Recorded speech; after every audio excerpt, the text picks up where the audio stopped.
Hello students, this is our science class. Today we have to learn about another one measuring instrument for length named screw gauge. Okay, screw gauge is an instrument that can be measured up to 1/100th of a millimeter or 0.01 millimeter. அதாவது screw கேஜை use பண்ணி 0.01 millimetre அளவுக்கு measures என்ன செய்யலாம், நம்ம accurate measure பண்ணலாம்.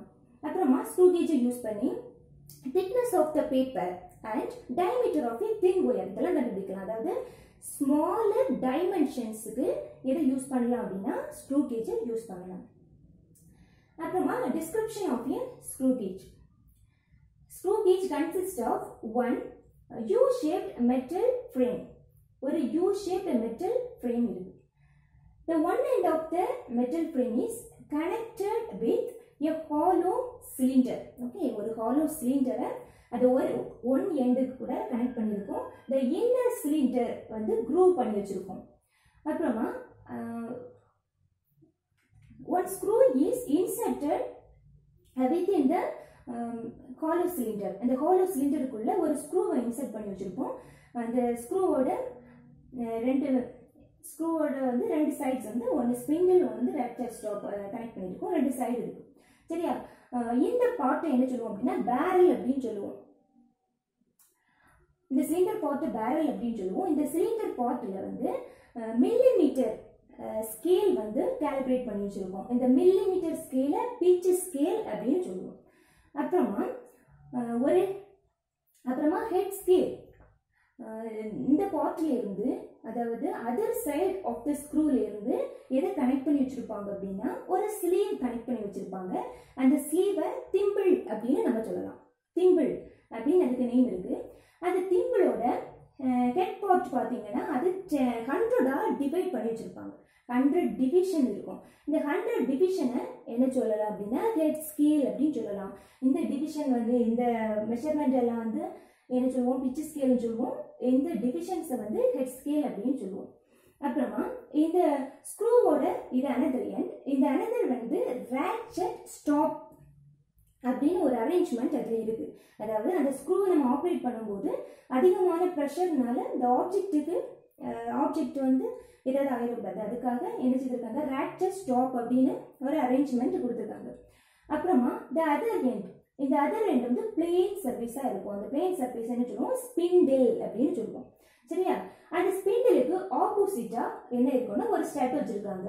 அதை வந்து angle அப்படின்னு சொல்லுவோம். ஓகேயா, தென் பிட்ச் ஆஃப் த ஸ்க்ரூவோட பிட்ச் எப்படி கண்டுபிடிக்கலாம் அப்படின்னா distance moved by the pitch divided by number of rotation by head scale. எவ்வளவு டிஸ்டன்ஸ் அந்த பிட்ச் வந்து மூவ் ஆகிருக்கு, அதாவது இந்த பிட்ச் மூவ் ஆகுறது எதை சொல்லலாம்னா இந்த ஸ்க்ரூ மூவ் ஆகிருக்கு, எவ்வளவு டிஸ்டன்ஸ் மூவ் ஆகிருக்கு, அவ்வளவு டிஸ்டன்ஸை மூவ் பண்ண வைக்க எவ்வளவு ரொட்டேட் பண்ணோம் நம்ம. ஃபார் எக்ஸாம்பிளுக்கு ஒரு எக்ஸாம்பிள் சொல்லணும்னா எவ்வளவு 5 மில்லிமீட்டர் வந்து அந்த பிட்ச் வந்து மூவ் ஆகிருக்கு. அப்போ 5 மில்லிமீட்டர் போடுவோம் divided by number of rotations. அதுக்கு எவ்வளவு தடவை நம்ம வந்து அதை ரொட்டேட் பண்ணியிருப்போம், ஃபுல் ரொட்டேஷன். சரியா, 0லேருந்து அப்புறமா திரும்ப 0க்கு வரது ஒரு ரொட்டேஷன் அப்படின்னு இருக்கணும். அப்போ எவ்வளவு எடுத்திருப்போம் அப்படின்னா 5 ரொட்டேஷன்ஸ் எடுத்திருப்போம். அப்போ 5 millimetre divide by 5 rotation.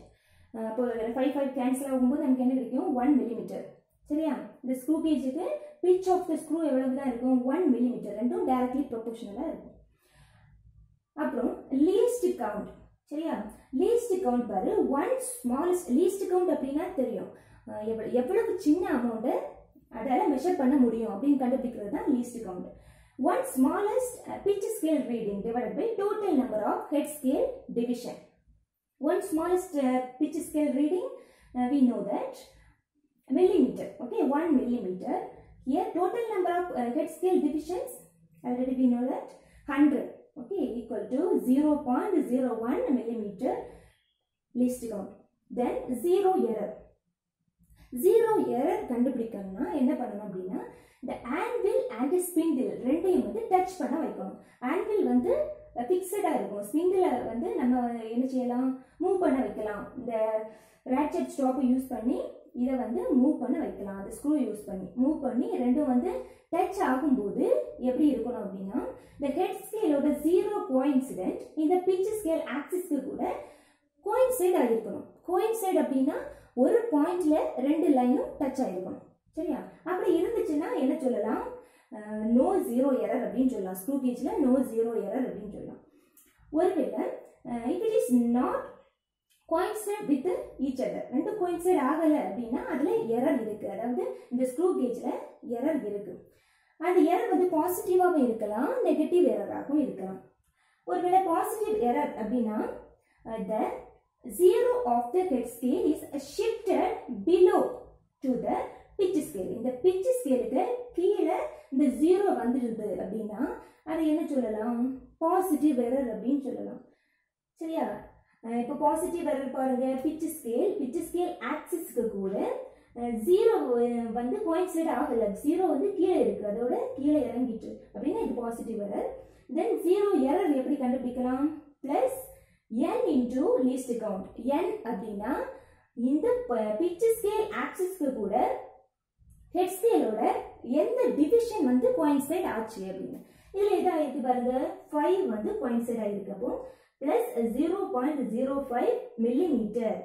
Zero error பாசிட்டிவா இருந்ததுன்னா கரெக்ஷன் எப்பவுமே நெகட்டிவா இருக்கும். So zero correction equal to minus 0.05 millimetre. அது மாதிரி நெகட்டிவ் எரர் எப்படின்னா ஹெட் ஸ்கேலோட ஜீரோ அந்த பிட்ச் ஸ்கேலை விட மேலே போயிருக்கணும். சரியா? Shifted above. பாருங்க, இந்த ஜீரோ வந்து பிட்ச் ஸ்கேல் ஆக்சிஸோட மேலே இருக்கு. அப்போ வந்து ஜீரோ எரர் கண்டுபிடிக்கணும்னா என்ன பண்ணலாம்? Minus of 100 minus n into least count. Negative எரருக்கு ஃபார்முலா கொஞ்சம் டிஃப்ரெண்ட் ஆகும். 100 மைனஸ் n அப்படின்னா பிட்ச் ஸ்கேல் எந்த நம்பர் கூட கோயின்சைட் ஆகியிருக்கு, எந்த நம்பர் கூட கோயின்சைட் ஆகியிருக்கு பாருங்க, 95 போட்டோம்னா 100 மைனஸ் 95 5 கிடைக்கும். Then minus 5 into 0.01 millimeter equal to minus 0.01 millimeter. இங்க எரர் வந்து மைனஸ்ல இருக்கு, நெகட்டிவ் எரர், அதனால மைனஸ்ல இருக்கும். அப்போ கரெக்ஷன் வந்து பாசிட்டிவா வரணும், plus 0.01 millimeter. Then the principle, screw gauge work பண்ணக்கூடிய பிரின்சிபிள் எப்படி இருக்கும் அப்படின்னா, ஒரு நட்டுக்குள்ள ஒரு ஸ்க்ரூவை வந்து ரொட்டேட் பண்ணும்போது என்ன பண்ணும்?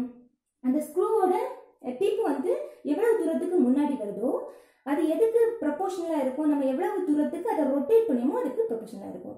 நிறைய தடவை ரொட்டேட் பண்ணோம் அப்படின்னா அது நிறைய தூரத்துக்கு வெளியே வரும். ஒரு 1 or 2 டைம்ஸ் நம்ம ரொட்டேட் பண்ணோம்னா என்ன செய்யும்? கொஞ்சம் அளவுக்கு வெளியே வரும். அதுதான் சொல்லியிருக்கு பிரின்சிபல். அந்த பிரின்சிபல் படி தான் இந்த ஸ்க்ரூ கேஜ் అనేది ஒர்க்கிங்.